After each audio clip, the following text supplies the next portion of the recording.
We are at a point where loneliness has never been higher, and the amount of likes, followers, and subscribers you have doesn't matter once you put your phone down. Although technology has given us a level of convenience, it's actually made us more divided and socially anxious than ever before.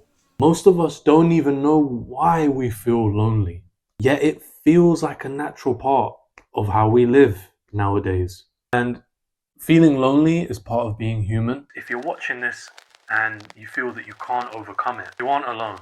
I don't have the cure for loneliness, yet understanding why we're more lonely than ever can actually help us become less lonely and more together. I spent most of my school and university life in my own circle, and those same pains have stuck around. So I felt some of the emotions that many of you watching this may be feeling right now. So why are we the loneliest society in history? You know, with the rise of social media, we had a new and revolutionary way to connect with friends, family, and strangers around the world in a quick and easy way.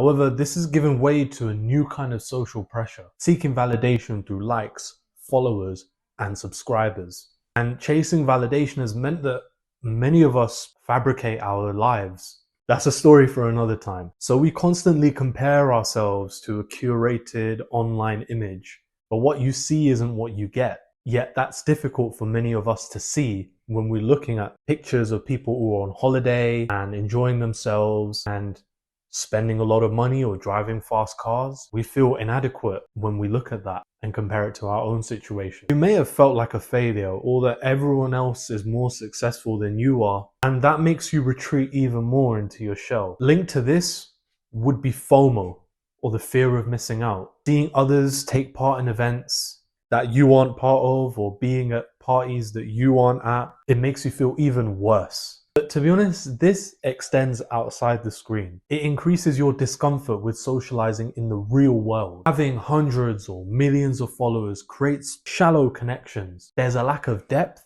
and quality in those connections compared to real life interaction. And the simple fact is that spending a lot of time on social media or online in general reduces the time we spend in meaningful face-to-face interaction. Sometimes chatting to a stranger whilst out on a walk can improve our mood and be the highlight of our day.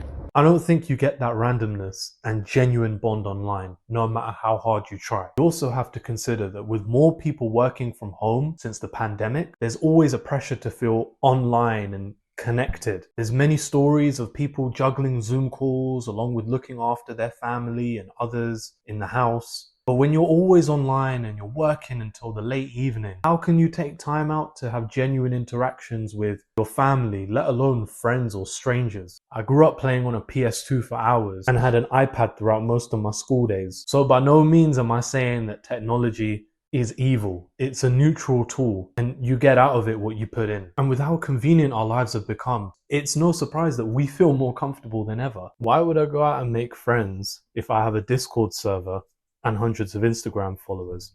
Why would I go in a restaurant and dine in when I can just order food off of Uber Eats and get it delivered straight here? Why would I go out and kick ball when I can just play Ultimate Team? Technology has made us more connected and improved access, more than people 100 years ago could have ever dreamed of. Yet it's also made us more disconnected and lonely than ever before. Now you know why we're more lonely than ever. But how does being lonely affect our lives? Never. Well, over 4 billion of us have social media accounts. Here's another stat. Almost half of the USA feel left out or lonely. Take that in for a moment. That's mad. You see, when we feel lonely, we become more anxious. It almost goes hand in hand. Think about it. If you've purposely kept yourself inside or away from others for a long time, wouldn't you be anxious about having a conversation with others?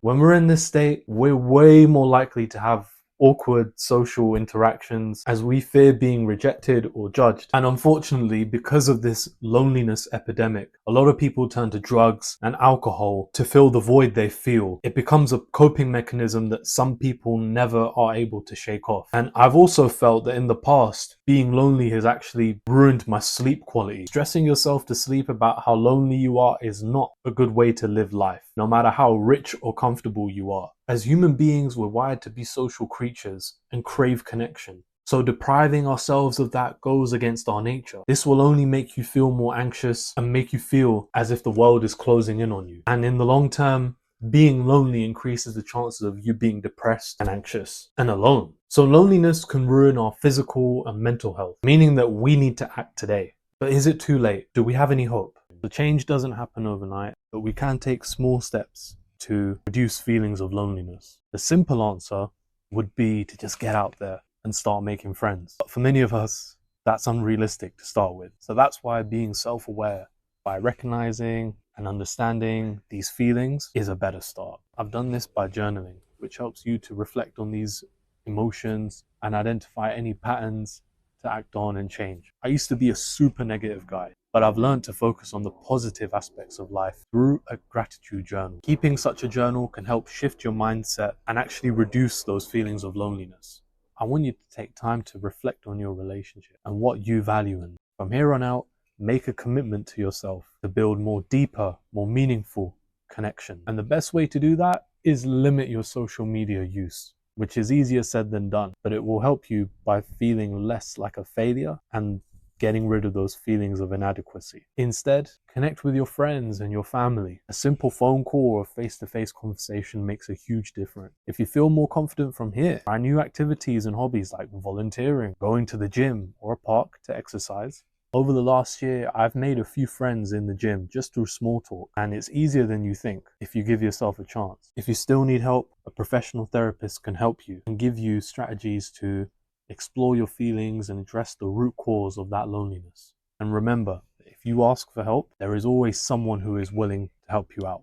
So now you know not only why we're the loneliest society in history, but also how it damages our health. However, there is help and support if you feel lonely to overcome the struggle. There is one strategy that I mentioned earlier that can help you out, and to learn more about how it can help you become less lonely, check out this video to start becoming less lonely today.